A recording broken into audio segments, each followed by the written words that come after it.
ሰላም ወገኖች እንዴት ናችሁ? ሸዋሸዋ ቀጥሏል። እኔም ማጋለጤን እቀጥላለሁ።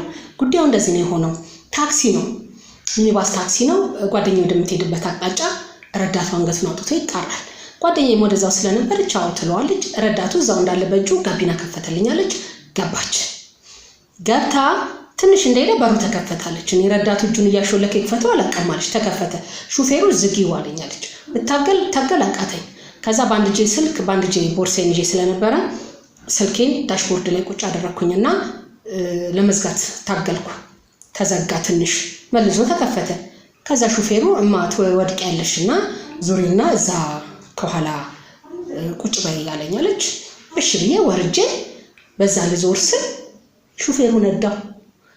ዳሽቦርድ ላይ ስልኬን እንዳስቀመጥኩኝ ማለት ነው አለች። ከዛ በኋላ የምትሄደው ለስራ ነው፣ ከሰው ጋር ተደዋውላ ተቀጣጥራ ነው የምትሄደው። እያየሁት ሄደ ታክሲው አለች። ስልኬን ይዞ መጀመሪያም ይሄ ነበር ታርጌታቸው። አልከፈተልኝም ራሱ ከኋላ አለች። ረዳቱ አንገቱን እንዳወጣ ጸጥ ብሎ ነዳው። ከዛ ታክሲው ምናምን እያሉ ተከላከለ ከሌላ ታክሲ ጋር ሄደ። በቃለች። ከዛ በኋላ ማለት ሰው የሚተባበረኝ አልፈለገም አለ ዋካችሁ። ከዛ ቀኔን ነው ቀማኛለች። ወዴት ልሂድ እንዴት ልሂድ ግራ ገባኝ። የሆነ ጥላ ስር ፈልጌ ቁጭ አልኩ። ሰዎች አይዞሽ ምናምን ነገር አሉ።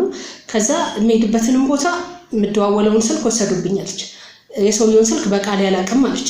ሰውየውም ወደ እኔ ሊደውል አይችልም፣ ቢደውልም አያነሱትም። በቃ ስልኬን ብቻ ሳይሆን ትልቅ ስራ ማበላሹባት። ስለዚህ ወገን እንጠንቀቅ። ይሄ የቆየ ነው ምናምን ልትሉ ትችላላችሁ። አዎ የቆየ ነው፣ ግን ሁሉ ጊዜ ሲረሳ እንደ አዲስ ያመጡታል። አሁን ይሄን ያደረጓት አሁን በቅርብ በዚህ ሳምንት ውስጥ ነው። ስለዚህ ወገን እንጠንቀቅ። ሰርቶ መብላትን እናበረታታለን፣ ሰርቆ መብላትን እናወግዛለን።